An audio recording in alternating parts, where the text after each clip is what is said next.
Well, I just broke my Harley doll. That's okay. I've had to fix it before. I will use hot glue to fix it later. Um, this is just a different Harley that I have. This is a pop vinyl Harley as a Robin, minus one leg. Not the first figurine I've broken. Certainly won't be the last, unfortunately. But I'll get it fixed later.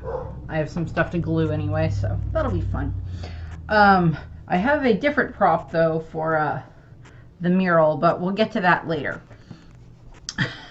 So this is going to be something I've been working on for the past couple of days in regards to notes and stuff, and kind of seeing what other people have said about it, because I will be referencing stuff that like Teching has said in this, along with some of the stuff that has just been popping up online for different theories that people have said in regards to stuff in the mural and stuff in the Harley text itself. I kind of wanted to wait until we got the official translation, the official English translation from Viz, and that of course came up this morning, Sunday morning. So I've got that stuff already in it, because the translation is a little different. The phrasing is a bit different than what was in the fan translation. Not that it's like super far off, but I wanted to go with like what they had in the official English dub from, or English translation from Viz, before I really fully did the video. So in that regard, we'll just start with the Harley text itself. I'm just going to read what the official translation was, and then I will go through and kind of break it down in sections with my notes from what I have thought about it, combined with some bits that I've seen from other people. I know that Ohara, or Artur from the Library of Ohara, put up his video this morning or this early afternoon. I have not had the chance to watch it yet, but I will watch it later because I didn't have time before doing this video. So I will eventually watch it, probably sometime tomorrow or Tuesday, I don't know. But I'm kind of like compiling some stuff that I've seen, different ideas I've seen people have, stuff that I've seen just pop up on Facebook or stuff like that. Just to kind of see what people are generally thinking about, mostly about the mural. I haven't seen a lot about the translation yet, but mostly just about the mural. And so first part, breaking down the Harley text from my perspective, and Brenda will be in the background. And then I will go into the mural itself. So I'm going to say this.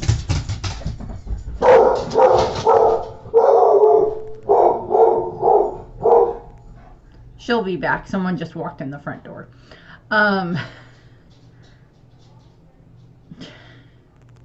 My mom's going shopping, and someone came in to go shopping with her. One of her friends came to go shopping with her. So, and then one of the things I do want to point out here, and I'll point it out again before I get to the mural, just because that there is text above certain parts of the image in regards to the mural itself, or like how the Harley text splays out, does not mean entirely that it necessarily corresponds to what's happening below it in the image, for the way the manga panel spreads out. I'm sure that there is juxtaposition going on there, and the fact that like certain things that are being referenced there in the Harley text are being shown in the mural, but I don't necessarily think that they are 100%. Bye. That they are completely connected. We'll see what happens with that. Also, I have my Science is Magic That Works shirt, which I thought was semi-applicable for this. So, for the Harley text itself, so I'm just going to go through and read it. I'm going to have it up on the screen, and then I will break it down a little bit more afterwards. So, the first world. Within the earth there was fire. Mankind succumbed to greed and touched the forbidden sun. The enslaved prayed, and the sun god appeared. The earth god raged, and with it its serpent of hellfire shrouded the world in death and darkness, and they will never meet again.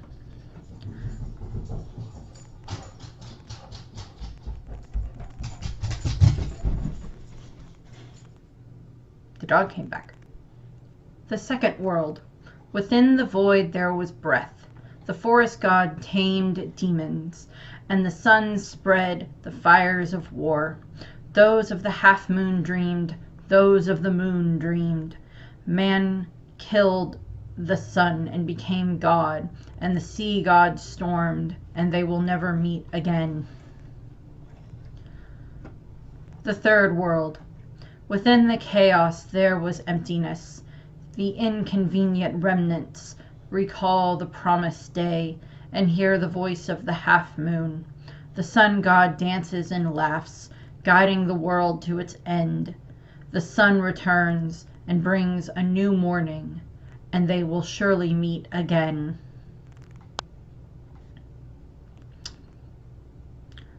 To be fair, Oda is very good at doing like prose and stuff like that, doing poetry in this regard. I'm like, yeah, we got really good poetry here. Very well done, Oda. There's a lot there, just within those couple of, those like 3 paragraphs of stuff. There's a lot. In regards to the context, of course, is that Robin is reading the Harley text. Saul is showing her and Chopper the Harley text in the big ancient tome that they have there that has like the sun god symbol on the front of it.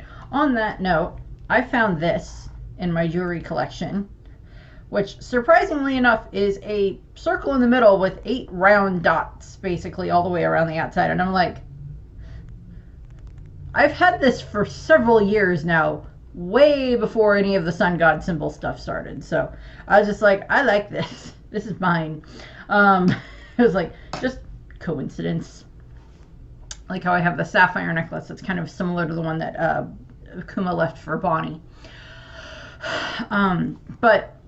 So yeah, the context that we have here is Robin's reading the Harley text that Saul is showing her in the library, in the Owl Library right now. And of course that's being juxtaposed with Frankie looking at this mural that dates back to the Void Century, according to Ripley. And Robin's going to read this, and we haven't gotten her full reaction to it yet. She's reading it out loud. Saul and Chopper are there. Bonnie and Lilith may have gone off, maybe at a different part of the library filling out paperwork. I don't know. And the giant owl, Biblo or whatever, is still there. But we don't know Robin's reaction to this yet. That'll probably be in the next chapter. Or we might just cut away from this and not show anything of Robin or Frankie in the next chapter. It might all focus on Luffy and whatever the heck else is going on there. We'll see. It depends on how much Oda wants to tease us. But what we see, kind of what the text is talking about is, I'm just going into this for what the text says from my perspective. Mine is not the only one, obviously. I've combined this a little bit with some of the stuff that I've heard from other people, other One Piece theorists, what I've seen online and stuff like that. But so the way that it starts is, so within the earth there is fire. I mean, like literally with our earth there's, magma on the inside. So that's not wrong. The One Piece planet is the same way. It's probably, magma all on the inside and everything, the same way that ours is. So that's not surprising. But I don't think that's entirely what it's talking about, although I'm not sure. It might be a reference to something to do with like the mother flame later on, which we'll get to. But we don't know exactly. And then we have the next sentence, that mankind succumbed to greed and touched the forbidden sun. So the forbidden sun, possibly referring to some type of the mother flame. Now this is in regards to the first world. And as we heard Jarl say, Jarl, whichever, heard him say, it's like the world, according to the Harley text, has been destroyed 3 times. And we are currently in the 3rd era. The 3rd, after it's been destroyed the 3rd time, we're in that time frame in the One Piece world. So post-apocalyptic. Actually, it's post-apocalyptic of a post-apocalyptic world type of thing. Although if you look at our own world, which I'll get to later, there's some similarities there for some things. So also the forbidden sun could also just be referring to, humanity succumbing to its own hubris, its own greed, as it's said here, in regards to nuclear power or the mother flame, because that seems to be the One Piece world equivalent, is the mother flame, as opposed to, nuclear power from our world, with what Vegapunk was trying to build. And to be fair, we don't know how long the ancient weapons have been around, because, Uranos sky laser powered by the, mother flame, will have caused a lot of problems, and we don't know how long it's been around, so that's a possibility. The enslaved prayed and the sun god appeared. So one of the things that gets pointed out is that at one point in time in the One Piece world, there was the era of slaves. This is referenced, I think the Tontatas are the ones that reference it, mostly because they point out the fact that, like, the Tontata had once been enslaved, or for a long time they were enslaved, specifically by the Don Quixote family on Dressrosa, but probably enslaved in other places around the world as well. And that they're enslaved and forced to work to make, money and stuff like that, find treasure and things like that to, help the higher-ups. This is something that is not new in the One Piece world. We are well aware that there are slaves in the One Piece world. As disgusting as it is, there have been slaves throughout all of human history. Still are in certain places, unfortunately. Just sometimes under different names now. And so there's connections there. And then the sun god who freed the slaves. So this is kind of referring to the sun god that is like the liberator version. That's like where the sun god of liberation part probably comes from. Since we know the giants think that there's like different kinds of the sun god. There's the liberator one here. There's the destruction one we'll get later. And then there's the one who laughs, which we'll get to later again. But in this case, this is the one that is representing the one that brings freedom, that brings liberation, that the one that the slaves on Marigeois still pray to. That type of thing, the one that is like the sun god Nika in this regard. Now, Nika's name is not listed in here at all. It's not listed in any of these things. It's just the sun god is what they're referred to as. It's not referred to as Nika, the sun god. Next line, we have the earth god raged. Now, I will point this out, and I'll point it out again later. In Skypiea, when we get the flashback in Skypiea where Nolan shows up at the altar and, saves, just before he saves Moose's life, Kalgora's daughter, from Kashigami, which again we'll get to. He ends up, they're invoking the names of the different gods. God of the rain, god of the land, god of the sun, god of the forest. They're invoking those names, and then, for trying to get the tree fever, the sickness to go away, they're going to sacrifice Moose for that. So there's, connections there. Those gods aren't necessarily like, we don't know if this is the same sun god that's getting referenced there, but it probably is. We don't know if it's the same god of the earth or god of the land that's being referenced there. Then again, throughout different translations, even in our own world, different gods get different translations of, kind of what they talk about. Still have like a general similarity, but they shift a bit here and there for what their title is. So there's that. The earth god raged. Some people are equating this to the red line, which is very fair. And with its serpent of hellfire,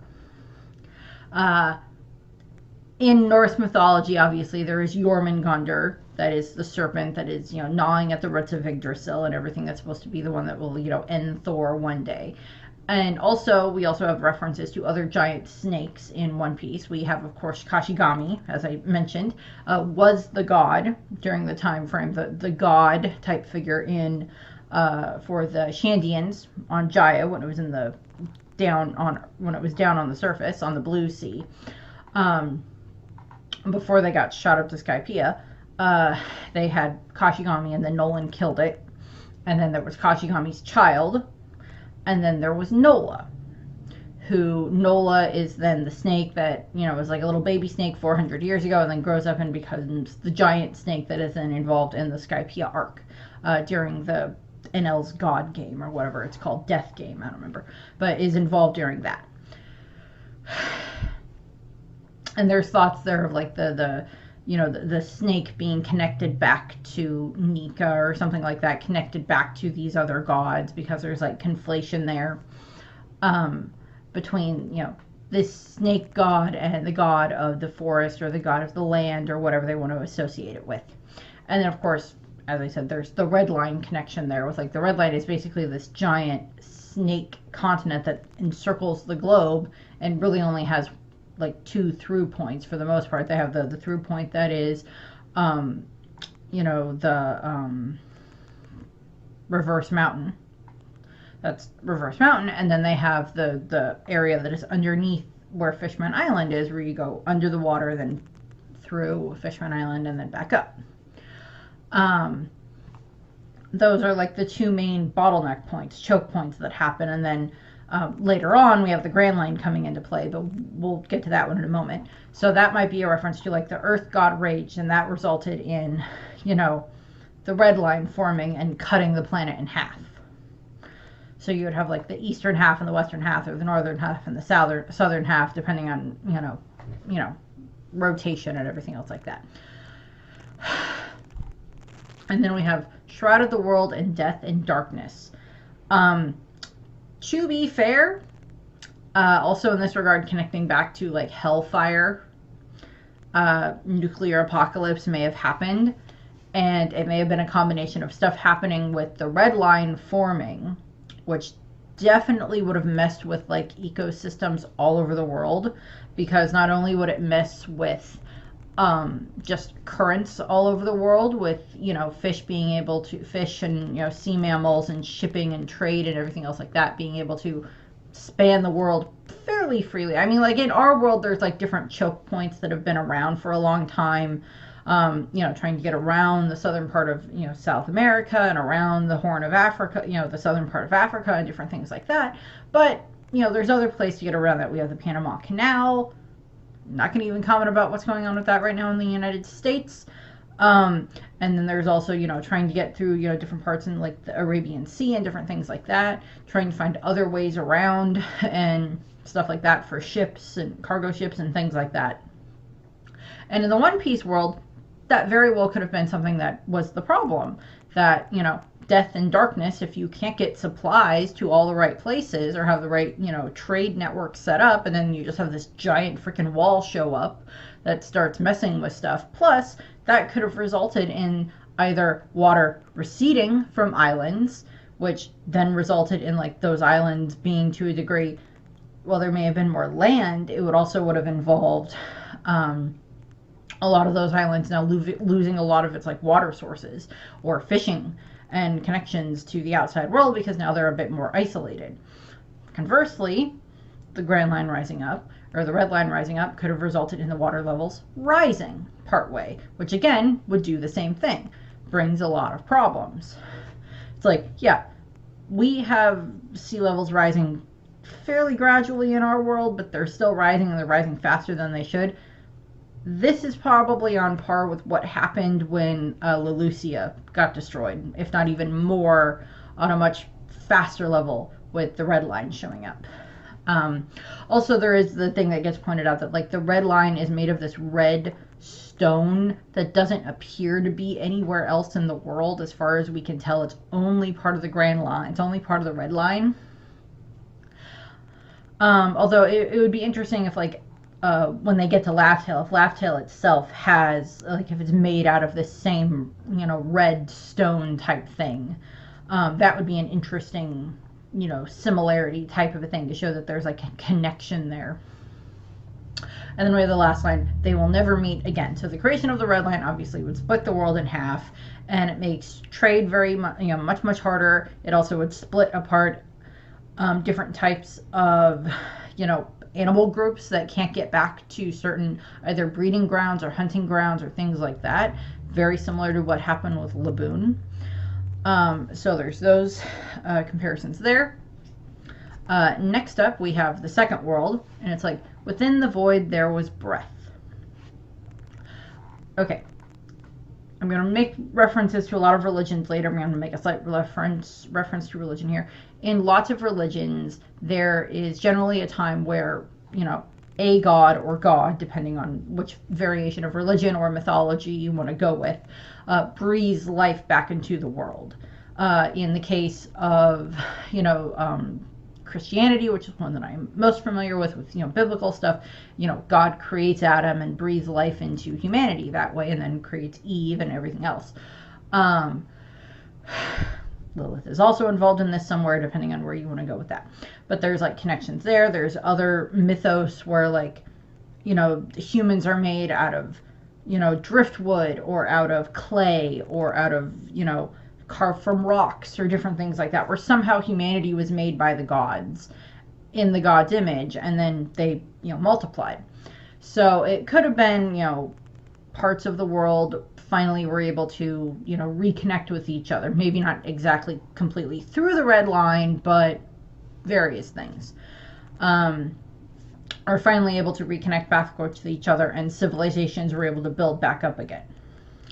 As I stated, the Tree of Knowledge at Ohara, the Library of Ohara, on Ohara, you know, it was around for 5,000 years, up until about 22 years ago. It was about 5,000 years old. Then you had the Palace at Alubarna on Alabasta, which was 4,000 years old. So those are like two of the oldest structures to a degree that we know about in the One Piece world. We don't know how long the, you know, stuff has been in Wano. We don't know how long the Ryukyu Kingdom has existed. We don't know how long, you know, Water 7. We know it's been steadily sinking for hundreds of years, but we don't know when it was first founded. Like, how old are the ones way on the bottom? Things like that, we don't know. So there's, you know, connections there. Then we move on to the forest god tamed demons. This is very, very, very most likely a reference to devil fruits. Possibly the origin point of devil fruits may have been within this like second world setup. And if this is supposed to be aligning for when the Great Kingdom or the Ancient Kingdom was a thing, when it was, you know, at its height, which it may have been this kingdom, you know, the Ancient Kingdom were the ones who started to be able to connect people around the world again. I am going to put out something here. In regards to like different populations around the world getting isolated, that may have resulted in how the different quote-unquote races in One Piece came to be, because we don't know the exact origins for why are there snake necks or long arms or long legs or the giants in general, and they all still are able to breed with humans, with, you know, just regular humans. They're all still able to reproduce with them and with each other, because, you know, we see that in lots of places. You know, different hybrids and stuff like that, like Pudding and, you know, a bunch of Big Mom's children are hybrids. Or we know that there's the giant and fishman hybrids, Wozo, I don't remember what they're called, but like there's giant and fishman hybrids, and different things like that. So there's lots of different comparisons, you know, or it's like these different populations may have gotten isolated, and then because of that, they may have, you know, evolved, quote unquote, in different ways, or may have, you know, just, you know, because like even in our own world, there's, you know, we're all the human race, but we have lots of different ethnicities, lots of different skin colors, eye color, hair color, combinations of things. Because for good chunks of time, we were kind of isolated at various points, and then, you know, we expanded out and found each other again. And, you know, now the world is much more interconnected. And, you know, so it's, you know, similarities there. And they mentioned the forest god. This could be the god of the forest, obviously, that's mentioned in regards to, you know, back when they're doing the offering, trying to offer up moose and everything as a sacrifice. As I said, this is probably the origin point of devil fruits, possibly connected to the Ancient Kingdom. We don't know, but most likely. They may have had the ability to, you know, they, you know, connect to, you know, the sun tree, you know, Eve, or the, you know, Elbath, you know, the Adam tree, something like that. May have a way of connecting back to that, with like those trees may have been some of the original spawn points or creation points for the devil fruits. Again, we don't know yet, but that's kind of the theory there. Next up, the sun spread the fires of war. Okay, so this is probably the reference to the sun god that is associated more with destruction, with chaos, with calamity type of a thing. And, you know, The sun god that is mentioned in the first world is most likely referring to like the actual sun god Nika, the one who is, this actual deity that they worship. Whether or not they're a real thing is left up for debate. But then you have here sun god who brought destruction.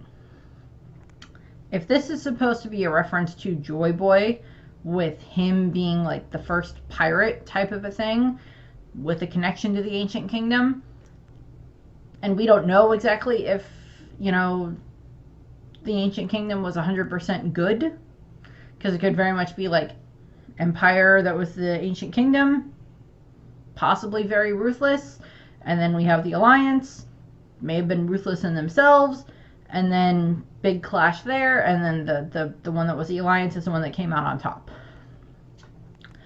And maybe there were, good people on both sides, and then stuff happened, and a lot of those good people may be gone, or they're in hiding, or different things like that. Or their kingdoms don't exist anymore, depending on certain circumstances. But, it's like, I'm going to make a comparison here to World War II. In World War II, you have the Germans, and you have the German army. And a lot of the people, not all of them, did believe in what was being taught to them, what the propaganda was, or why they should hate people outside their country, why they should put these people in concentration camps. And then you had the other people who, like, yes, they worked for them, but they were trying to work on the inside to try to fix the problems that had happened, to try to take out certain political people, certain leaders, different things like that. Since I don't want YouTube to do anything on this one, I don't know what names I'm allowed to say, not allowed to say. And there were people on the inside who were working to try to save people. Look at the movie Schindler's List. Different things like that. People who went back in to try to save as many people as possible. That's a very good example here. Joy Boy may have been one of those people who may have originally been associated with the ancient kingdom, but decided, okay, no, I need to try something different. I need to be better than where I came from, type of a thing. Then we have those of the half moon dreamed. Considering we know that at some point the Skypians, the Shandorans, and the Bjerkans lived on the moon because of all the carvings from Annel's cover story. We know that they lived up there at some point in time, but we don't know exactly when that was, which, first world, second world, it corresponded with. But I would assume that they were back, that the Shandians at the very least were back down on the Blue Sea, were on the Blue Sea by the time this second world stuff was occurring. But, it's like they were connected to the moon and such. So there's connections there. And then we have those of the moon dreamed. This could mean minks, because of course they have their Sulongs. So there's possible there. And then also Lunarians. Lunarians type of a thing. That's a possibility there. Then we have man killed the sun and became God. That could be a connection to the Lunarians. The Lunarians could also connect back to like the hellfire thing, because the Lunarians have, their fire abilities and stuff like that, with, becoming indestructible when they have their fire going in the back, from what we saw with King and what we saw with the Seraphim. It is quite possible that the Lunarians have this connection back to like the hellfire serpent type of a thing, and they lived on the Red Line, most likely in some of the places where Marijois currently exists. So there's connection there, and goes into the next one that they killed the sun and became God. Comparisons to the alliance killed Joy Boy. They killed the sun, and then overthrew the Lunarians, who were connected to Joy Boy to some degree, because King knows about Joy Boy, Albert knows about Joy Boy, and he thought Kaido was the newest incarnation of Joy Boy, possibly more focusing on like the destruction side of Joy Boy. Sun God Nika connection there, depending on how much King has that connection there with the sun god, Nika, and stuff like that, with Joy Boy. Again, I really want him and Yamato to have a conversation about this. And I would actually like that to be an actual scene in the manga, not just like something on a cover page. Have an actual scene where Yamato goes and talks to King in the prison, in the Udon prison. But I don't know what's going to happen with that. I want there to be a conversation that happens there. Please don't let it be in a cover story. Not that it can't be involved in a cover story, but please have that be something that we actually get to hear the conversation at some point. And, they overthrew the Lunarians, killed a lot of them, sent a lot of them into hiding, and then the Celestial Dragons, who were, the Alliance, took over Marijua. And then they have the Sea Gods stormed. And Sea God of the Rain, kind of is the tenuous connection there. And then, of course, there's the Sea Gods that the sailors give offerings to. We saw this talked about in Thriller Bark. Also, there are the giant creature things, shadow things that are at Thriller Bark, that were at Thriller Bark when they were leaving. So possibly those things. Giant sea gods. To be fair, if I saw those things, I'd be like, okay, please tell me whatever the heck you want, and I'll try to do my best to get it for you, so please don't kill me, type of a thing if I saw those things. I still want those to get called back to, but I don't know when. Also, the Umibozu, those get referenced every now and then. That's what some of the pirates thought that Odin was when he first found Toki, so there's that connection there possibly. And then, of course, the sea level's rising. The sea god raged. This is definitely, very, very likely connected to the sea levels rising. And goes into the next line of they will never meet again. And that could be this, where the Grand Line comes into place with the calm belts. Because, the sea god raged, and it's just like, screw it. Because if it is like Eam in another form or whatever, it's like the sea god, it's just like, screw it, and then just makes the Grand Line to just make things even harder for people to be able to get around. And it just makes it even harder for people to be able to connect with each other, because now the world is not just divided in half, it's divided into four different sections for the different blues and stuff like that. So there's that connection there. And then you have the calm belt, which is then even just very hard to cross anyway, unless you have ships that have rudders on them, or that can self-propel themselves like the Sunny can, or the way that certain marine ships can, or the way that the Kuja do with their snake boat. Things like that. So that's where that goes. Then we have the third world. Within the chaos, there was emptiness. This is very definitely referencing back to the Void Century. And just, we got to find out what's on the poneglyphs to get to Laugh-Tale to find out what the Void Century is. Stuff listed here in the Harley text, and what's going to be in the mural, are probably connections back to parts of the Void Century, but not explaining all of it. Then we have the Inconvenient Remnants recall the Promised Day. So this is already the shadows or something like that is another way that this was phrased in one of the other translations. And this is probably referring to the Will of D, to the clan of D, the D clan, that are, all of the different members that we know about throughout the course of the story.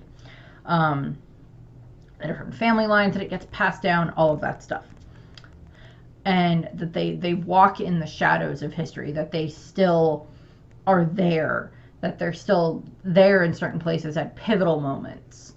Roger very much held that. Rox had that. And of course we know that the D clan are considered, demons or devils or stuff like that they're like the boogeyman that is used to scare the celestial dragons, scare the celestial dragon children, from what Corazon told us, from what Roshinate said. And so there's those connections there. And they're still there. They've persisted for the past 800 years or so. Ever since the Void Century, probably connecting back to Joy Boy, and just persisted, and it's like, nope, we're not leaving, we're still here, get used to it, we're gonna stay here, we're gonna be thorns in your side, Emu. You and the Celestial Dragons, we're gonna be here, we're gonna be causing problems. You can try to wipe us out, but it's not going to work. There's still going to be different families that will carry on this name and carry on this legacy. And they have, because currently several of the biggest pains in their side is like Luffy, who is very much an embodiment of the will of D and has managed to awaken the Nika fruit, which we'll get to. And then of course they have Dragon, who is another thorn in their side and is another member of the D clan. And Law's not dead. He's currently not necessarily a threat to the world government because he's possibly in critical condition. We don't know. But there's connections there. You throw in the fact that like Vivi, is connected to the D clan as well through Lily and everything, so there's connections there. And then there's just the people who embody the will of D, like Sabo very much embodies the will of D. Ace and Luffy and Garp were all tied into what happened at Marineford, so there's connections there. Law connects back to that as well.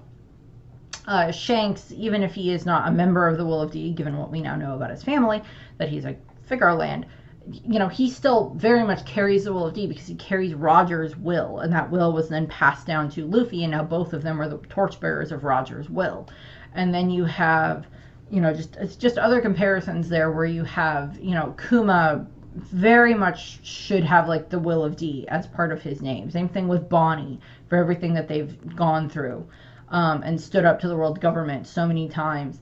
Different ones like that who like Odin and and Momonosuke now are like trying to carry on that will of D thing, carrying it on, bringing it into the future, trying to do what they can to try to help and free people. And like a mini version of this just really played out in Wano for all intents and purposes. And then I have, and hear the voice of the full moon, probably a reference to the voice of all things. Also there's like the reference to like the promised day. And that is probably a reference back to the Noah, with Joy Boy's promise to Poseidon, to the mermaid princess during the Void Century, that they had the Noah built, and that he was going to take him and her and her people and bring them to the surface so they could live on the surface with everybody else. But that unfortunately didn't happen.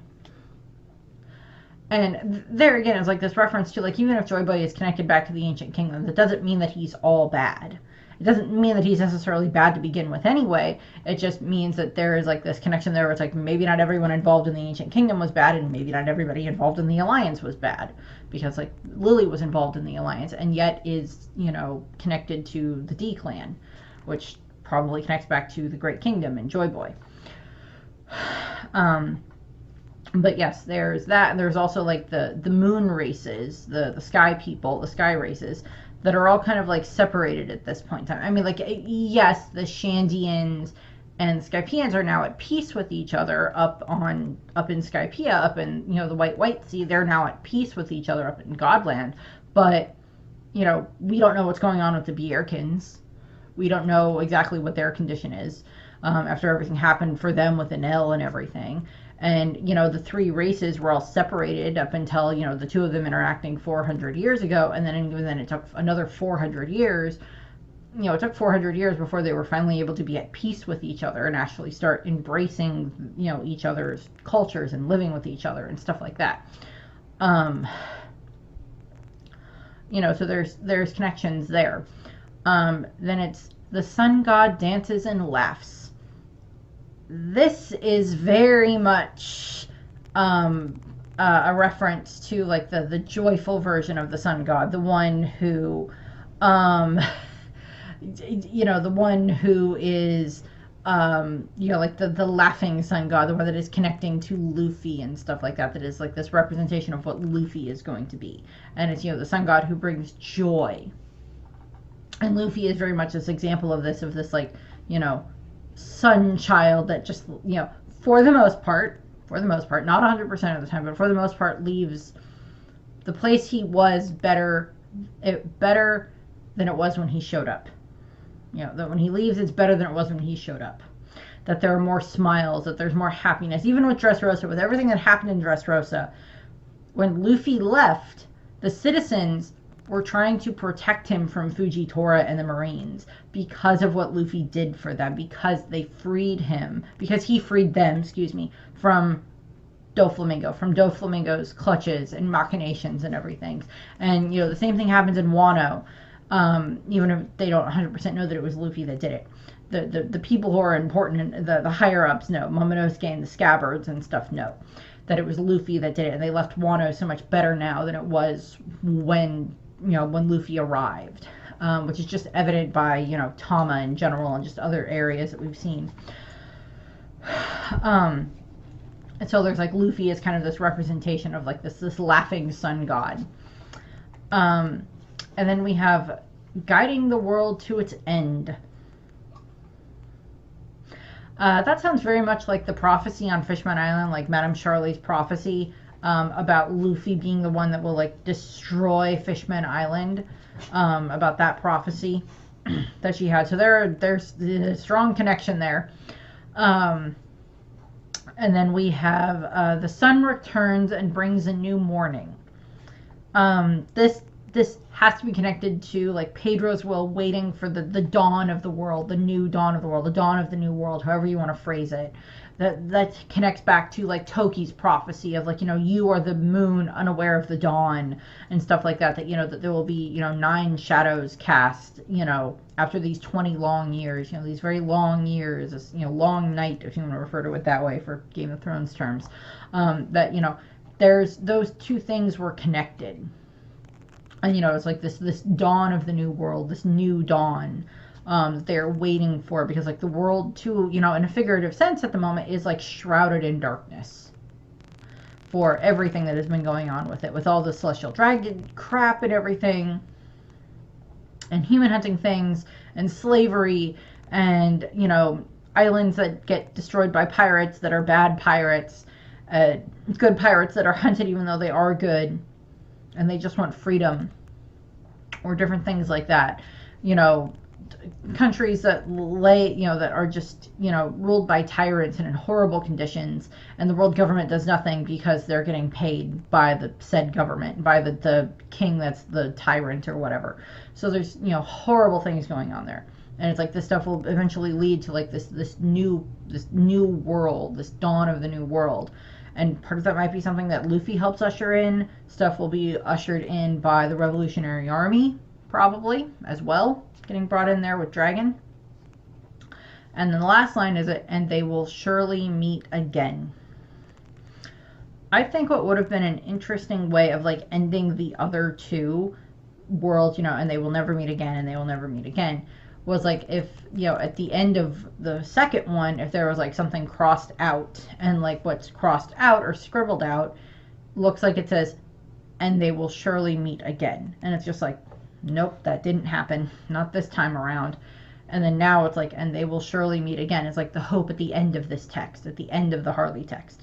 And, you know, that just goes into, you know, breaking down the red line, creating the all blue, you know, stopping the way that the currents and the weather and everything are in, you know, or the lack of the weather, in, you know, the calm belt and the Grand Line, and making it that the islands can actually be very easily accessible regardless of, you know, being able to, you know, navigate with a log pose or whatever.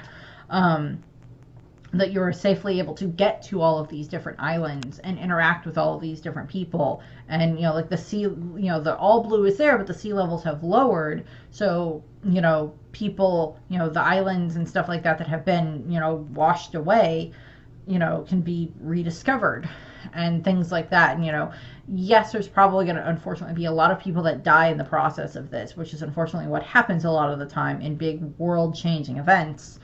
Is unfortunately people die, and then it depends on, okay, what's the aftermath? What's the end result of this for everything? So there's like that stuff of there. There's, you know, reuniting the residents of Fishman Island with the surface, you know, with the Noah and everything, with finally fulfilling Joy Boy's promise to the Mermaid Princess, and, you know, and taking down the celestial dragons and freeing the slaves, freeing all those slaves that are in Marie-Joie, freeing other people who are treated like slaves in other areas around the One Piece world, things like that.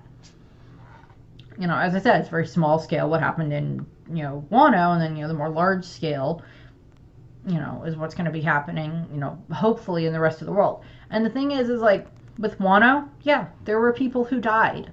Unfortunately, they lost Ashura Doji, they lost Izo. Odin died 20 years ago. Toki died in the process 20 years ago as well. Other people have died throughout, Thomas' parents were, died as well. There's lots of other people who died. There was lots of the samurai who probably died during the raid on Onigashima, besides just the ones that we know of, besides just, the ones that we know that were named. There were probably beast pirates who died. Things like that. And whether or not they would be mourned is, left up for debate. But, there were people who died on both sides in that regard for the night of the raid. And then there's lots of people who died leading up to it. With just over the 20 years and such that Orochi and Kaido were in control, that there were people who died. Because of everything they did. Same thing with, Dressrosa and stuff like that. There were definitely people who unfortunately died in Dressrosa that day, because of, Doflamingo and everything. So it's like, it's that same, things build up that way. So it's just like breaking down the red line, getting the Grand Line and the calm belts to not be the way they are, and like fixing the way that the water level, the sea levels are and everything else like that, are able to, help the world be able to like reunite. Yes, they're going to have to do a good chunk of rebuilding afterwards, but if you have leaders in place who can then lead the world and lead their people into this, new, better world, then that would be, freaking awesome. Leaders like Vivi and Momonosuke and, the Riku family in Dressrosa and, Iceberg and Water 7, and even going into, just other, Dalton in Drum Island, different things like that. Whoever's going to end up hopefully being like the rightful ruler, the true ruler or whatever of the giants by the time everything is finished there in Elbaf. Loki, Hyrudine, Ripley, Gerd, I don't know, Colin, I don't know. Whoever the heck's going to be like the one that's in charge of Elbaf when they finally leave. Different things like that. Other leaders like, Shanks, who is probably a very good leader when it comes to his his fleet and everything and the islands that he protects, but like, different countries and stuff like that around the world, like what other good countries are going to still be around? Probably not Wapple, but I don't know. We'll see what happens with him. And then there's like all those other countries that we got introduced to at the Reverie. Like is Stelly still going to be in charge? Are Stelly and Sally going to still be in charge of, the Goa Kingdom when all is said and done? Or will someone else now be in charge of the Goa Kingdom and hopefully be better? I don't know. We'll see what happens. So that's where that is. Pretty girl, pretty girl.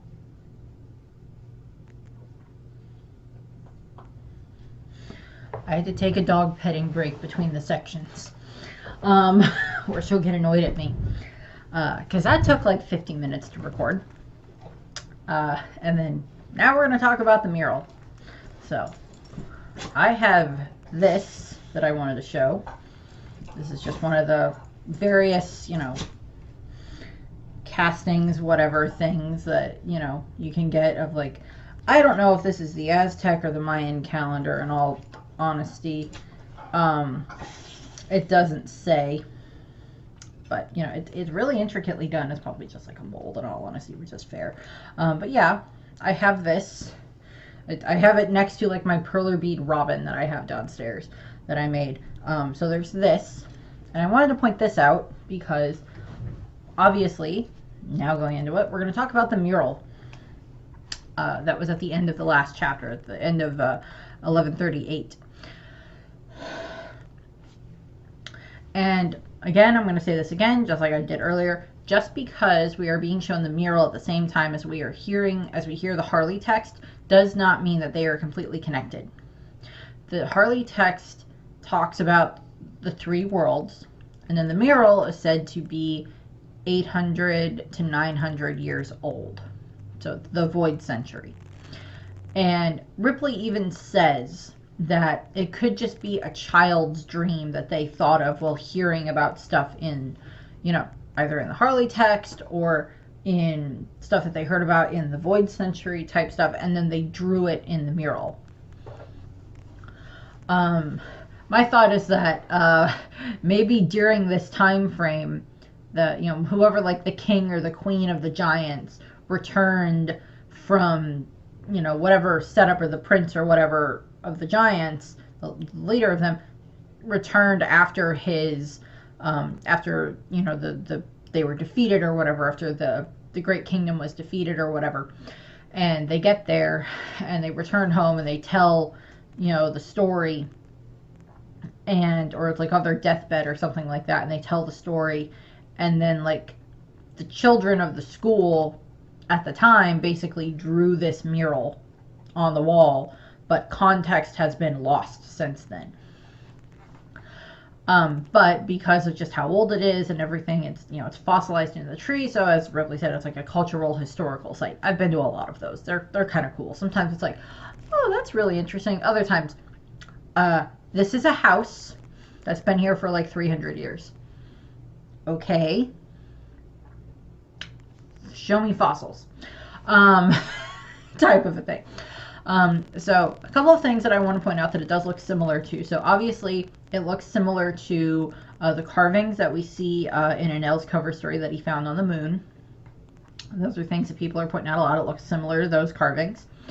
Then we have the carving in Skypiea, which I think I talked about like 2 chapter reviews ago or something like that, because people were comparing the way that like the soldier there, the warrior there with a sword and a shield, was fighting against like this like 6 or 8 headed hydra type thing, and that was similar to like the way that Nika is depicted and fighting against a monster in this mural. So that's kind of being brought up. And then I wanted to point out like ancient murals in our own world.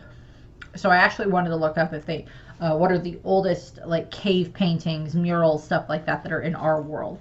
So the oldest ones are known to be more than 40,000 years old. 40,000 years old. Freaking imagine how old that is. That predates any civilization that we have ever found on our planet. That just predates so far back, and yet still is just like a blip in the history of our world. For us, that's like, oh my god, that's so far back in human history. And it's just like, for the world, it's just like, that was a Tuesday. That's what I get. It's like, that was a Tuesday. Something happened. I don't know what. But like, so there's the beautiful like cave paintings and carvings and stuff like that are in our world. So I wanted to make a mention of those. Although those are much, much older than what's being said here about this mural. But there's also possible other murals that might get referenced at some point in time. They just haven't gotten around to it yet. And then we're going to move into the actual mural itself. So the picture that I am using here, straight up, I just borrowed it from Tekking. I just clipped it out of his video and I altered it a tiny bit, and then I put my own numbers and indicators on here for what I think stuff is, because he did a really good job on this one, and I'm actually tagging his video in the comments or in the description here, if anybody wants to go and watch his, because he does a very good breakdown of this as well. And as I said, I haven't watched Ohara's yet, the Library of Ohara's video yet, but I'll probably tag it in this one as well. Because he's probably already done a very, very in-depth breakdown that's like translations and stuff like that I will never be able to get. But, you get the idea. So, into the mural itself, we're going to start on the right side of the mural. Right side of the mural, left side of the mural, whatever. And then work our way across. So, and I have these numbered, and I have a basic description on the picture, but I'm going to explain it a bit. So, we have a Sea King-like creature fighting a dragon. And so the Sea King, this thing clearly looks like it is a Sea King. I don't know what else you're going to expect it to be, but it looks like a Sea King. And it seems to be fighting a dragon. We'll get to the dragon in a little bit. We have the moon just in general in the background. We have the moon is being depicted here.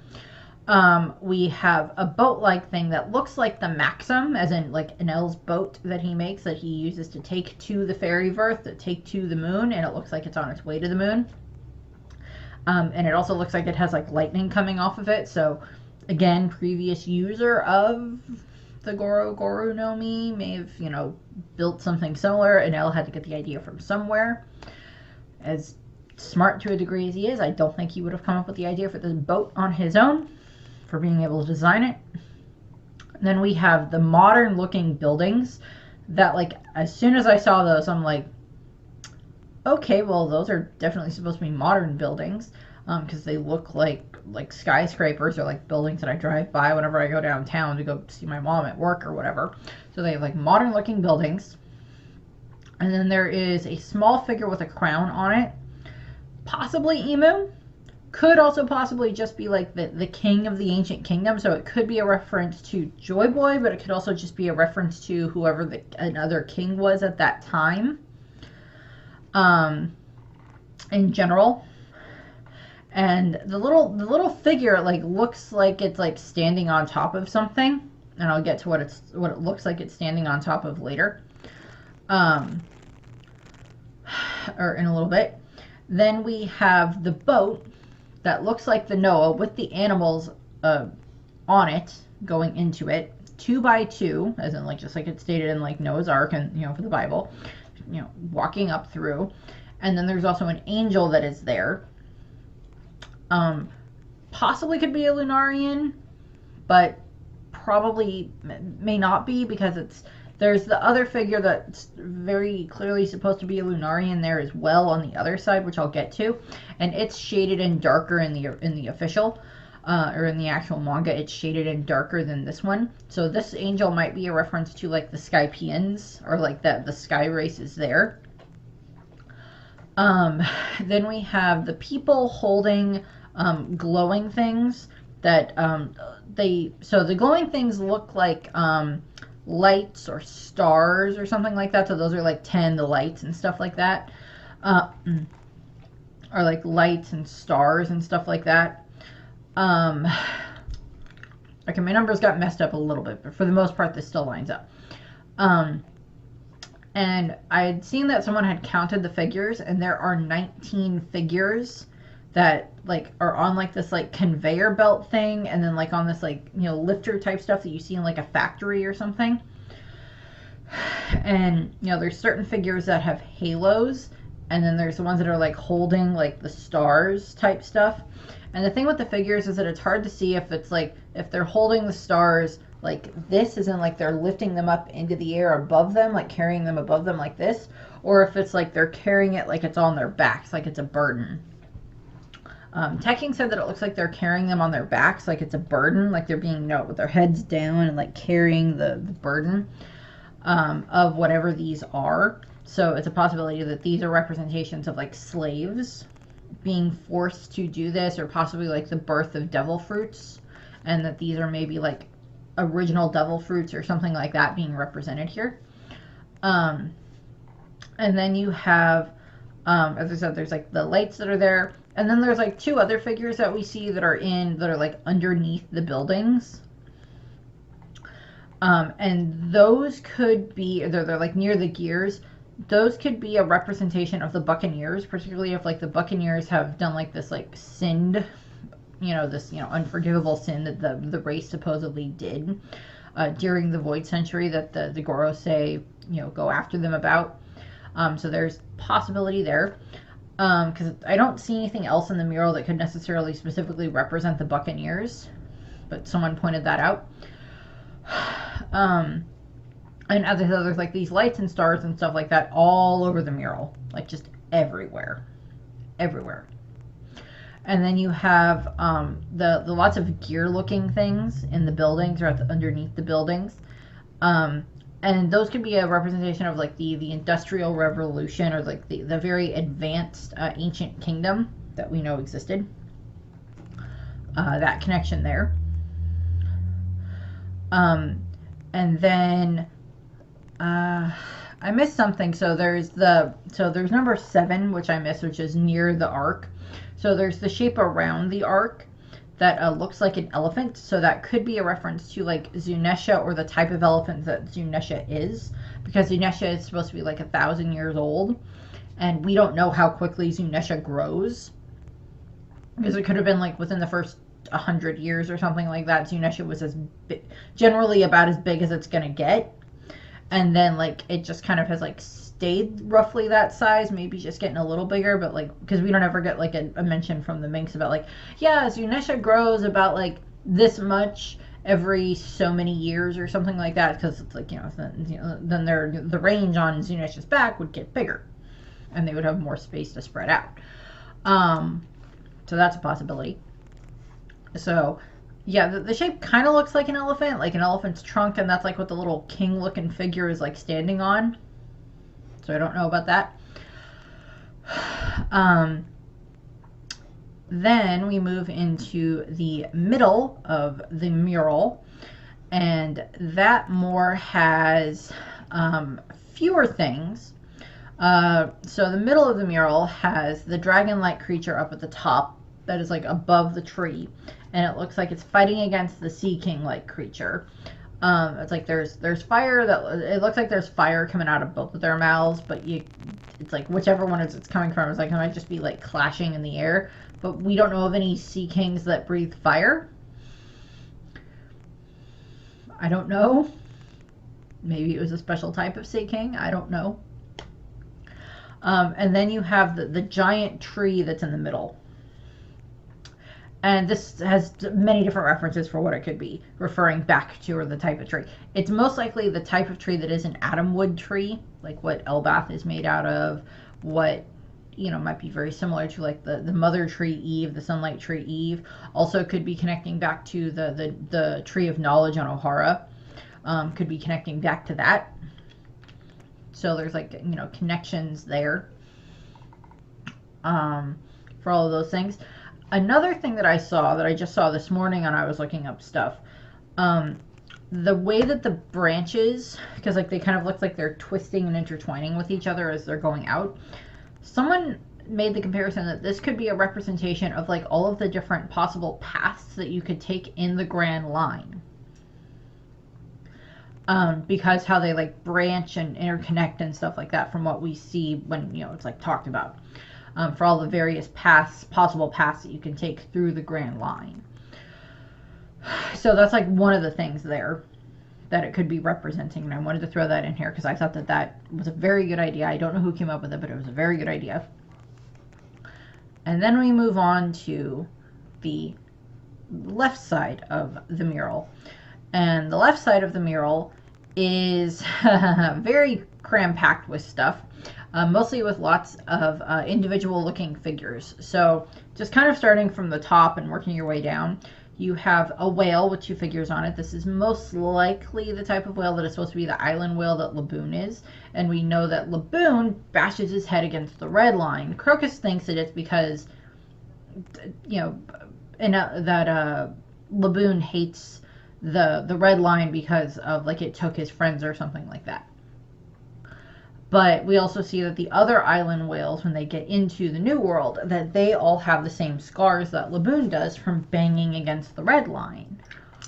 And if that red line has been there as, for possibly, over 1,000 years, more than that, that's, each generation of whales has their instincts of like, we have to get back to our breeding ground, or we have to get back to our nesting ground, or whatever.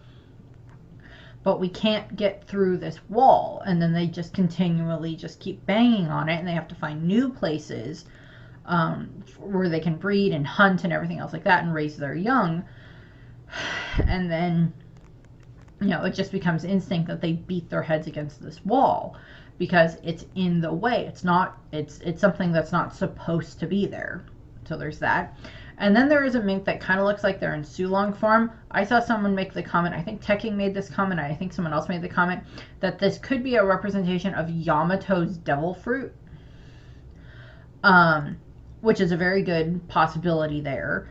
It could be a representation of the Okuchi no Makami that Yamato has, but we're not sure on that one yet. It could just be a mink in Sulong form, but there is another mink-like figure that we'll get to. Then they have the one that looks like an angel that has like, it's like shaded in differently, and like the halo above its head looks like it has fire, so that's probably a Lunarian. Then we have the giant robot-looking figure, which is very much supposed to be a representation of Emmett from, you know, the previous arc on Egghead, the ancient, giant ancient warrior and everything. So he's a connection there. Then you have what looks like an ancient giant, because this one specifically has horns.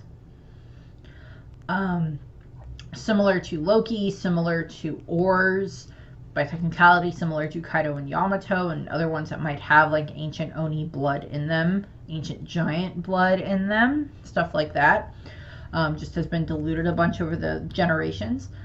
Just like how there's like some of the kids in Elbaf that run around that have horns, and some of them that just have the helmets. So there's that.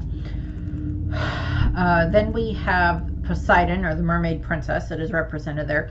There's also a little fish next to her, so I don't know if that's supposed to be a representation of like sea kings in general, but there's already a sea king on the other side of the mural, so I don't know. Then you have creature with strange ears, which could be a mink that's not in Sulong, or it could be a reference to like a zone, someone who has like a zone devil fruit or something like that.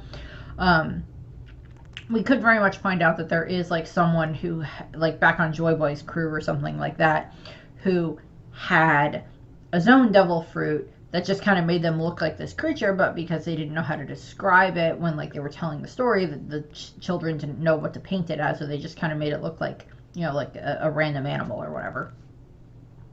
So there's that. Also, when Frankie is initially first looking at this thing, he sees the Emmett statue, the carving, or the painting, the mermaid princess, and then he sees someone that looks like an animal with strange ears. So those are the three that Frankie focuses on first, or that he catches his eye first before he's taking in the whole thing. I still love his reaction of like, this mural is from the Void Century, I gotta tell Robin. But he's just like, wow. He's just like still like engrossed in looking at the mural right now, which I love. And then we have like the little tiny little thing that is supposed to be a Tontata. Then we have just like a regular looking giant that looks like it just has like a helmet that has horns, that just looks like it has, you know, a helmet that has horns, but it doesn't look like they are, you know, horns that are, you know, it's horns coming out of its head. Then we start to get into the ships. There is also there is Nika is represented here as well. I think it was number 18. I think I skipped him, unfortunately. But like, Nika is one of the first things that your eyes gets drawn. One of the things your eyes get drawn to in this, with, you know, the shield and the sword and everything, like his arms stretching out, which is fun, and having like the symbol on his shield.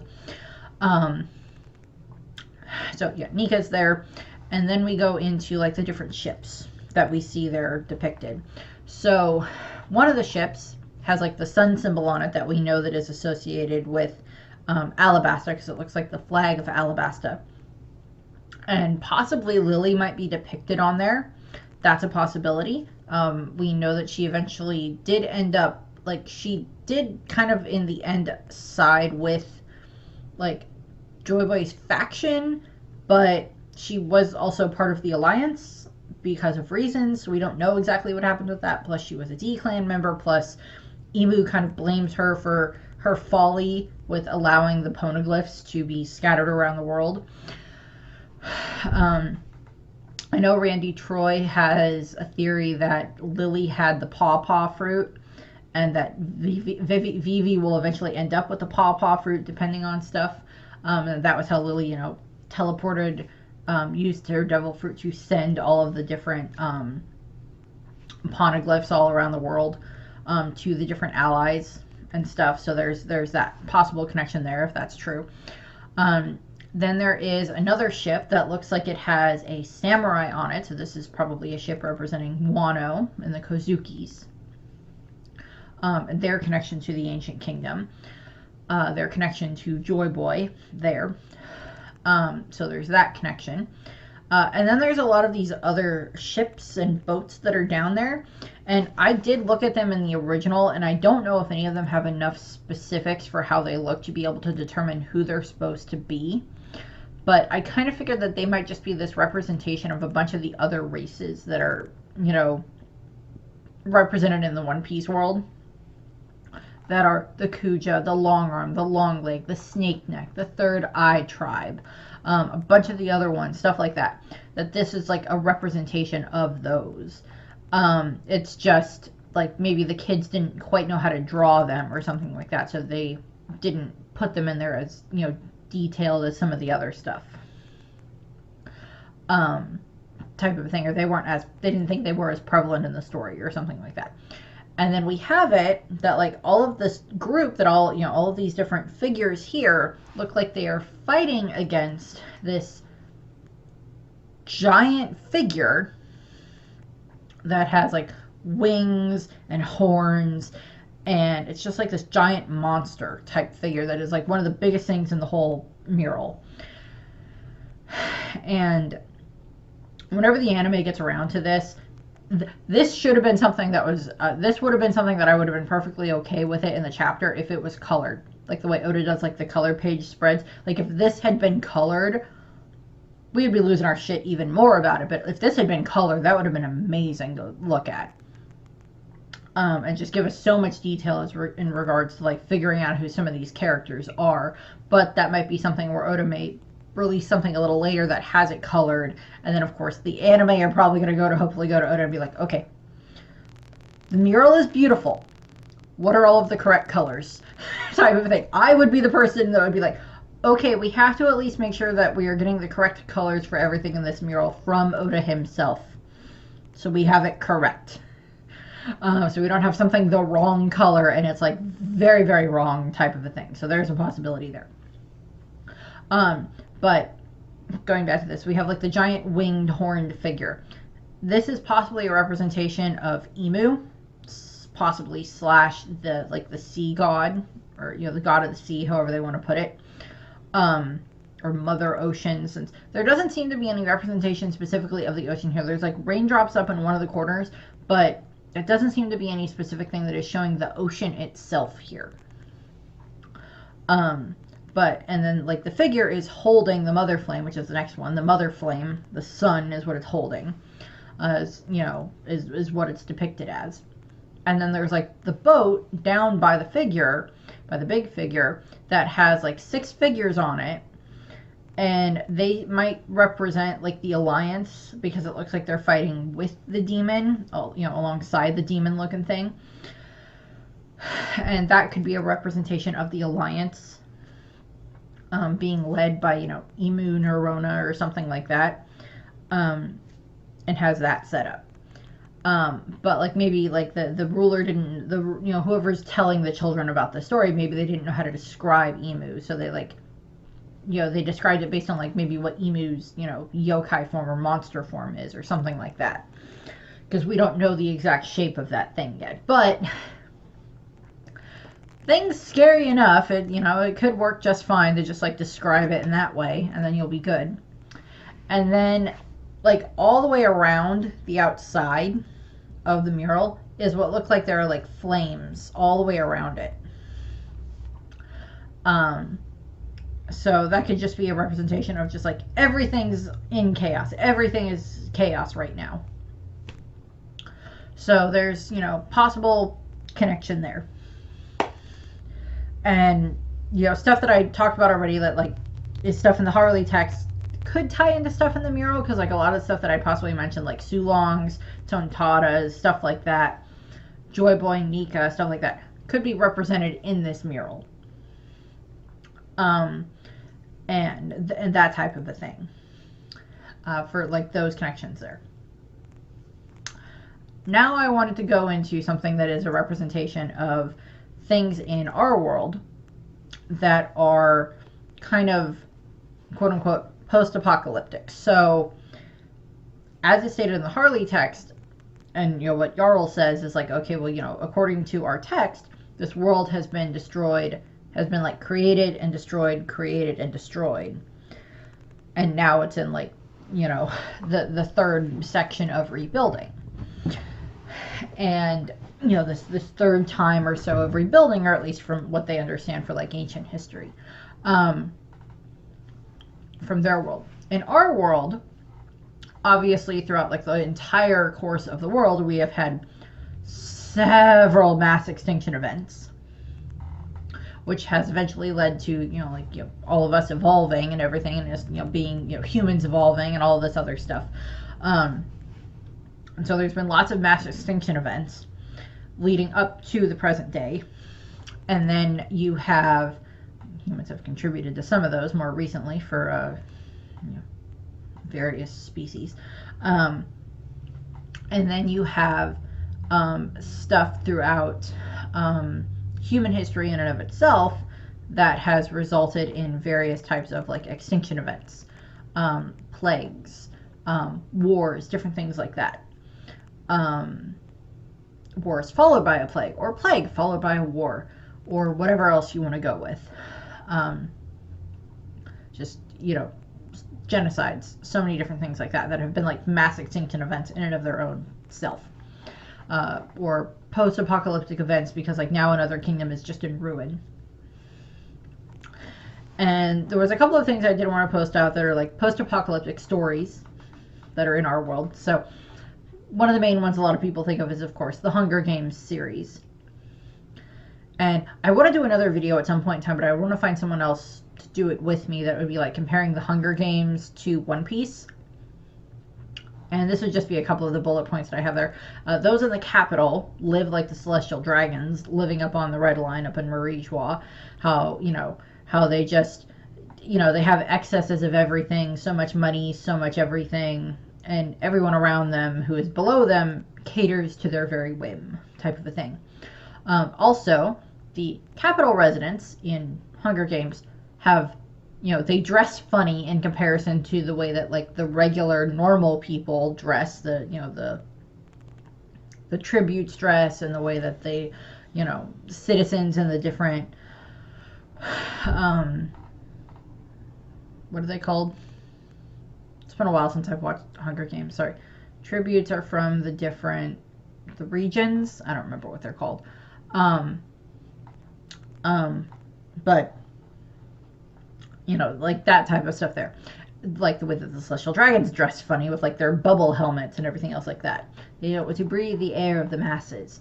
Also, I think the Hunger Games, the capital is supposed to be like in like Denver or something like that, like a mountainous city or something like that, a city high up, so it's like easy to defend, I guess. And the red line, the celestial dragons, live up in Mural. Also, there's the tributes that are in Game of Thrones, and like Katniss and Peeta and all the other ones that we see throughout the course of the movies. That they're districts, that's what they are. They're sent from the different districts, for entertainment for the people in the capital and to keep their people subjugated.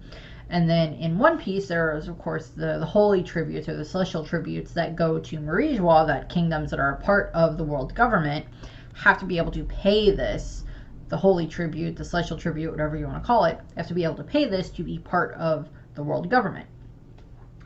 And we've seen countries that are able to do that rather easily, like Alabasta, without hurting its people. And then you have countries like what we saw in Kuma's flashback with the Sorbet Kingdom, where they just, they, and the Lucia Kingdom and the Goa Kingdom, where they just treat all of their lower citizens just horribly in order to be able to have their celestial tribute, and they don't care.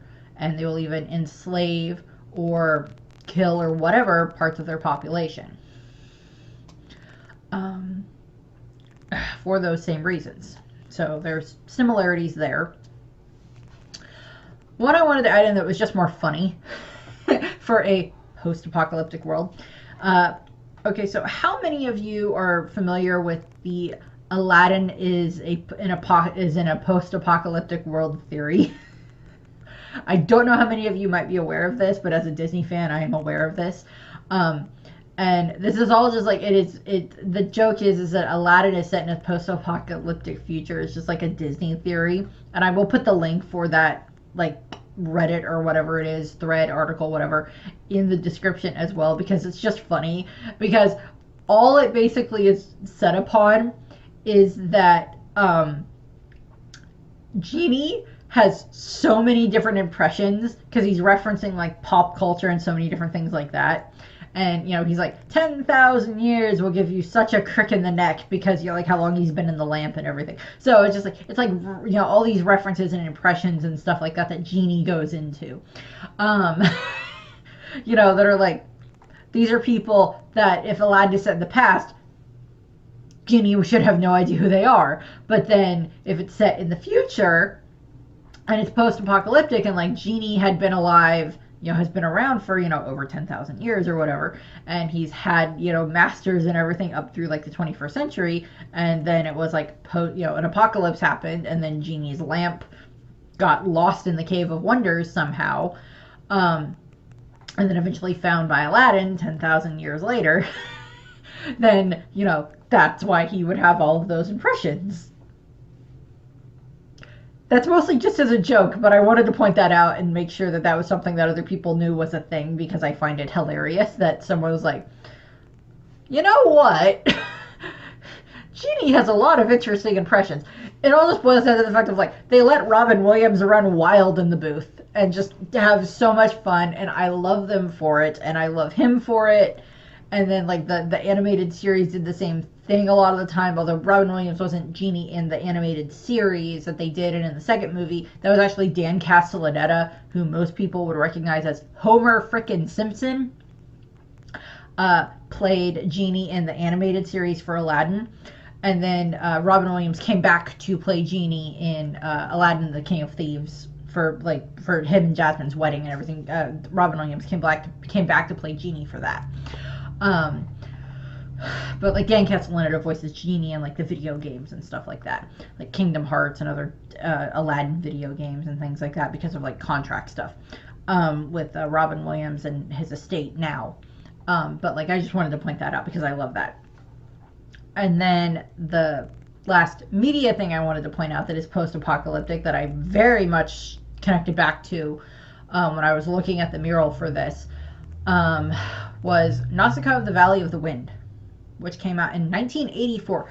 This movie came out over a decade before Oda published anything that had to do with One Piece. Yes, he was already probably working on some of the story ideas and stuff like that by that time frame or everything, or may have had, like, some thoughts about it or something like that.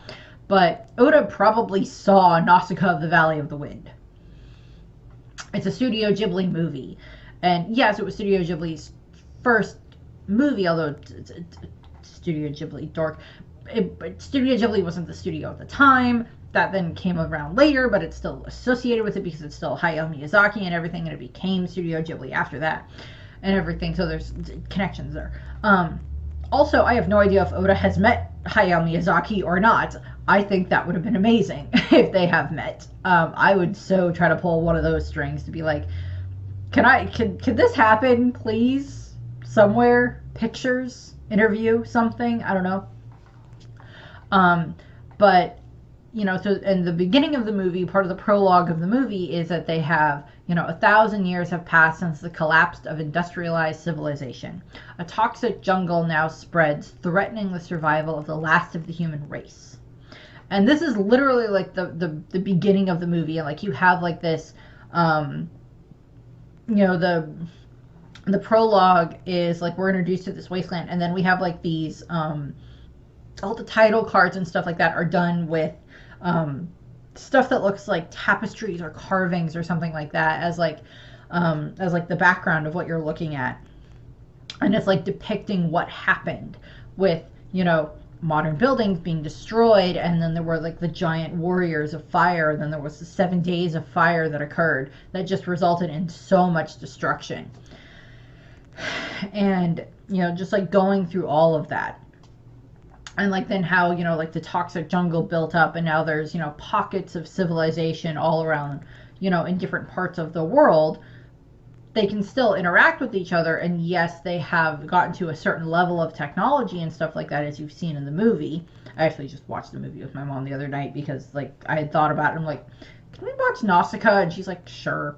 So we watched it. Why the heck not? And like, so we did that, and you know, she loves Studio Ghibli too, so it's fine.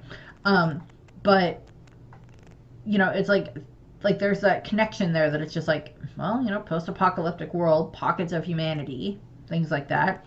Also in the movie, there is this prophecy that Obaba, who is like the old wise woman in the Valley of the Wind, she's like, after 1,000 years of darkness, he will come, clad in blue and surrounded by fields of gold, to restore mankind's connection to the earth that was destroyed. And Nausicaa finishes, and he will guide the people of this planet at last to a land of purity. And so there's like this reference here that is like possibly like, I guess the Harley text could be viewed as like connections of like, you know, history of like, you know, this, you know, poetic thing of like history and myth and stuff like that has happened, and then read also as, you know, the third world for like their current world could be seen as something like, this is a prophecy or a wish that we hope will happen. So there's like connections there. I will point out that in Nausicaa they have the Talmikian knights, like their guards that look a lot like the guards at Murals. That I wanted to point that out because I'm looking at them, it's like, those look really similar. Both have an old king who is killed because Nausicaa's father is killed on his deathbed, where he's like defenseless, and then Cobra is also killed, defenseless. The spreading of the toxic jungle is very similar to the way that the sea levels are rising in One Piece. An advanced civilization that was destroyed by its own hubris that reduced it to fragmented pockets. Could be connections there in regards to, or, you know, similarities there, not connections, but similarities, I should say, to, you know, the different, you know, the Great Kingdom, the Ancient Kingdom had connected the world, and then between it and the Alliance and their hubris going up against each other resulted in humanity, as, you know, was more, you know, at the end of it was now far more isolated. And then they had the world government starting up, and they were working on like controlling information and stuff like that, so stuff didn't get out about what was going on during the Void Century, about horrible things that they did, possibly also horrible things that the Ancient Kingdom did as well, to be fair, in that regard. You know, in Nausicaa they have the 7 days of fire, might be very similar to the Void Century. And then they have the great warriors of fire, which would be very similar to like the ancient weapons, because like the warriors of fire, they thought they could control them and they couldn't, and it just raged and raged. And we see that at the end of the movie when they, you know, they have the ancient warrior that they have like kind of partially resurrected, and, you know, they think that's their saving grace, and then it's not. Yes, I know, I love you too, you're very good. And then it's not, and it just falls to pieces. And like the ancient weapons, you know, as you know, it's like these, you know, weapons, you know, it's just like with nuclear weapons in our world, it's like stuff you have to be careful with. And, you know, I'm not saying America should have all of the nuclear weapons. I don't think nuclear weapons should exist at all, in all honesty. I think they're horrid things, you know, type of stuff, but they exist, and it's just, you know, who's the one in control of that type of stuff, you know, in all the different countries. Lastly, the section I wanted to do, which kind of calls back to like this thing, the Aztec Mayan calendar, or whatever you want to call it.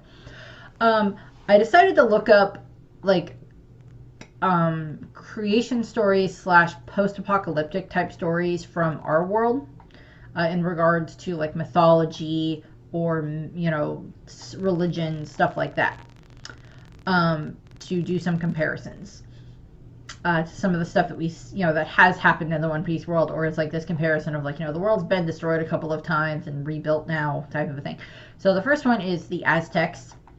They believe that 4 worlds had already existed and been destroyed by their gods, including Quetzalcoatl, and that they were thus living in the 5th world. And like, you know, the 1st world is certain things, 2nd world, stuff like that. And, you know, eventually it just comes around to like that they are destroyed using fire and floods is, how it's, water and fire brought in there. Just, fire and floods are referenced in the Harley text. So then again, fire and floods are also things that can wipe out a lot of different civilizations. So there's that. There's ones that would be, they believe that the fifth world that we are still living in will be destroyed by earthquakes. And I know that like several years ago, like 2012 or whatever it was, 2006, I don't remember what it was, they had like the whole, oh my god, the world's gonna end because the Mayan calendar ended. Maybe the Mayan calendar ended because they were destroyed. We, kind of killed them, when we kind of came to South America. So yeah, the calendars ended, but it's not like we gave them a chance to print a new one for the next however many thousands of years type of thing. So there's that. And then we have Greek myths. The Greek one I will point out because if I'm remembering my Greek myths correctly, let me double check my myths guide while I talk. Let me double check my thing here for what I wanted to look up. Because like this has like, creation stories, beginnings, endings, world endings stuff, things like that is like, what's listed in here. I've talked about this before. I was trying to see if I had, it was listed in here. Do I have Pandora? Do I have Pandora at all? I thought I had Pandora listed in here somewhere. I should have marked it. But like in in the Greek myths, it's the gods created the humans and everything else like that. There it is, Prometheus and Pandora. Prometheus is of course the titan that gave the fire of knowledge to humanity. He also created Pandora, and also gave her famous box. Although in actual translation, it's not a box; it's a jar that she has, not a box. And she, she's told never to open it, and then eventually she does, and it unleashes plagues and illness and poverty and misery and warfare and cruelty and all this other stuff out into the world. And then she closes it, and the last thing left inside is hope, which, has helped people endure the rest of all these other events, all the rest of these other horrible things in that regard. So I wanted to point that out for like Pandora's box type thing there, because that was one of the things that I thought of. Then we get into kind of like the Abrahamic religions. We have Islamic texts indicate that the world will end after the being known as a name that I can't pronounce, and I'm not going to attempt it, will reborn on the day of judgment, the day of resurrection, basically. And this, again, just like with like Christian mythos, which I'll go over in a second, connects back to like, the return of the Messiah, or, that type of a thing. And if anybody who sees this is Muslim, I apologize if I got that wrong. I have a very, very tenuous grasp of that thing, of your religion. It's not a thing of your religion. I apologize. But like, so it's like this type of stuff where it's like, will be, the Messiah will appear and will defeat the Antichrist. Again, this calls into stuff that's in the Bible and Judaism and stuff like that as well for those texts. And, eventually it's, the sinners will go to hell and the pious will, go to paradise type of thing. General answers there. Then they have the Jewish text, which has similar things, which,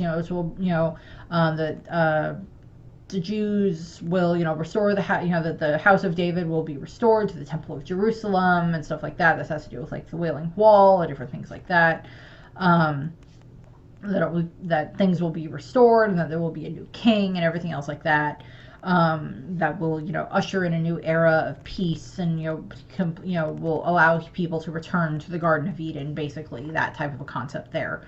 And then of course in the Book of Revelations, you have, of course, that after the destruction of the world, the beast with many heads or whatever shows up and destroys everything. That eventually, there will be a false prophet, a religious leader that will establish a system that controls the entire planet, and then eventually, more prophets will show up that will be true prophets, and then eventually this will result in the returning of Jesus. You know, the second coming of Christ, however you want to put it, will return riding a white horse and will defeat the evil and set up the new kingdom of God. That's kind of the setup there for how that goes. Also, thing I referenced earlier, in the Abrahamic religions, they also have the flood for Noah's Ark, which of course is referenced with like the Noah itself in one piece, so there's that.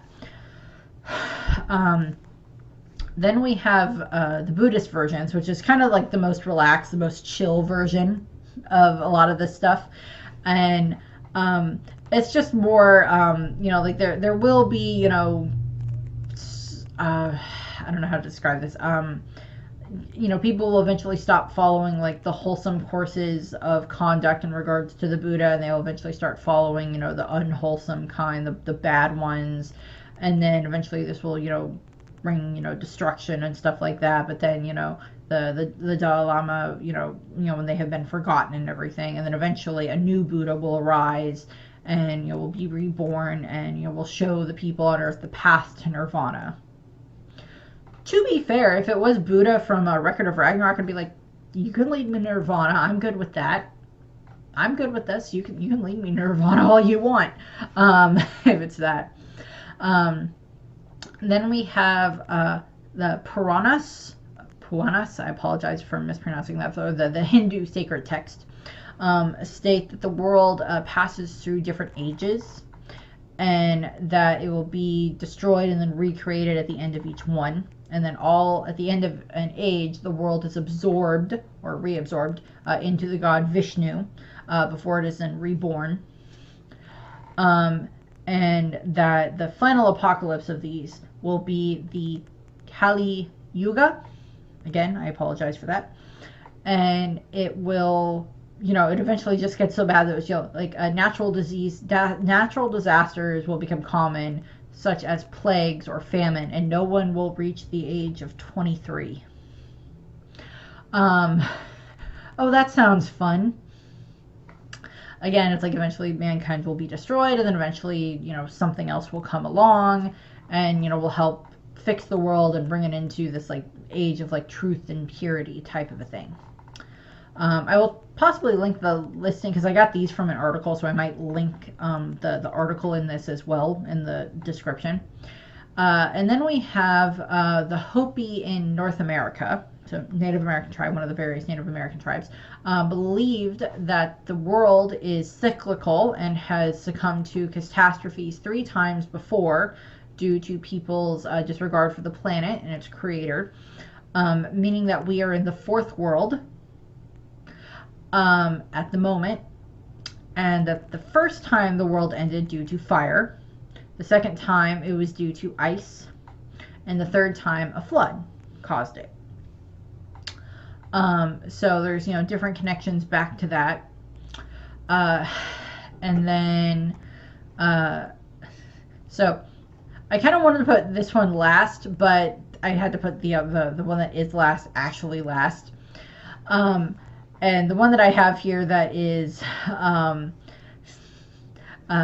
this one was the main reason I wanted to include these, because it's just funny for how this ended up. And it's, so it's the Assyrians may have been the first to record an apocalypse prediction with a tablet written between 2800 and 2500 BC. And the text states that the world is falling apart as it was full of corruption and unruly teenagers.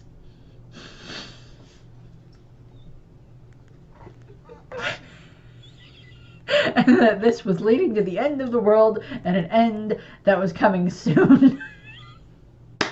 I'm sorry, I love the fact that it's just like, it's blaming it on unruly teenagers. I love that. However, the Assyrian Empire lasted for about 2,000 years and reached its peak a few centuries after this tablet was written. So it wasn't the unruly teenagers at that point in time that led to it. negating the urgency with which the writer thought that the world was ending. It is unknown who wrote this tablet, though, so it may have been more of a personal view than a widespread myth. I love the fact that this basically is based on the fact that, like, some guy who knew how to read and write and had the tools and materials to do so was like, I'm so mad at the world, all these unruly teenagers that won't get off my lawn, and all of this corruption, I'm just gonna, carved into the tablet, or like, I think they were like clay tablets that they had, and then like they were wet, they were like right into the clay tablet that way, and then it would be hardened, and then that was what they would use for their records, or then, once they didn't need the record anymore, they would get it, wet again and turn it back into regular clay for malleable, and then write on it all over again for recycling. Great idea, by the way. I'm almost done. You're fine. So it's like there's that connection that is just like, this guy just wrote this because he was annoyed at teenagers, basically, which is hilarious. And currently in the One Piece world, one of their biggest effing problems is an unruly teenager in Luffy, which is so funny. I love that. That's just great. And then the last one that we will end on that is probably very much going to get tied into One Piece is the Viking Ragnarok. The Vikings in Ragnarok believed that life is cyclical and that this world would come to an end in a huge battle before being reborn again. Of course, this, the cyclical nature of this leads into stuff with, Loki and Balder and Thor and Jormungandr and so many other things like that, and like Fenrir devouring the sun and everything else like that. Like all of that stuff combined together for Ragnarok, just like, and everything's dead. And that is very much something that, we have Loki here, we have Elbath, which is based off of Norse mythology, and, Vikings and everything else like that, that something here being in regards to Loki and him, claiming that he's going to destroy the world if he's freed and stuff like that. To be fair, if someone came along and started killing all of my animal friends right in front of me and I could do nothing about it after they kept threatening me and I refused the job offer they were trying to give me, and wouldn't take the hint, I would get very mad too. Type of a thing from Loki's Loki's perspective there. But so that's what I wanted to do here. She's annoyed at me because this is already almost an hour and 45 minutes. She's like, Mommy, you have to be finished now because I have to snuggle you and you need to pet me. Yes, I know. I'm just about finished. Hold on. You said that a while ago. I don't believe you when you say that anymore. Well, sometimes I don't believe stuff I say anyway. But so those are what I wanted to put here for my thoughts of what we see in the mural, what we see in the Harley text.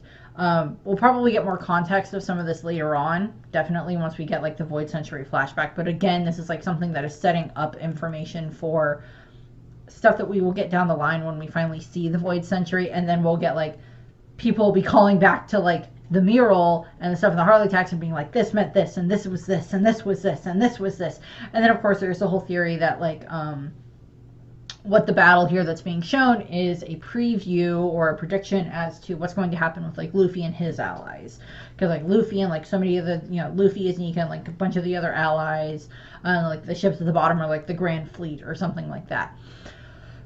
That they're all going to connect back to like mirroring what happened there with the battle against Emu and the original founding families 800 years ago, 900, 800 years ago during the Void Century, that it's going to connect back to that, and that this is like a mirror version of it, except hopefully this time Luffy and the Revolutionary Army and the ones that we consider the good guys will come out on top, will topple the Celestial Dragons, will destroy the Red Line, will free the slaves, will help with fixing so many of the problems in the world, even if Luffy's not knowingly doing it, he's just doing it because he wants to be the freest person in the world, type of a thing.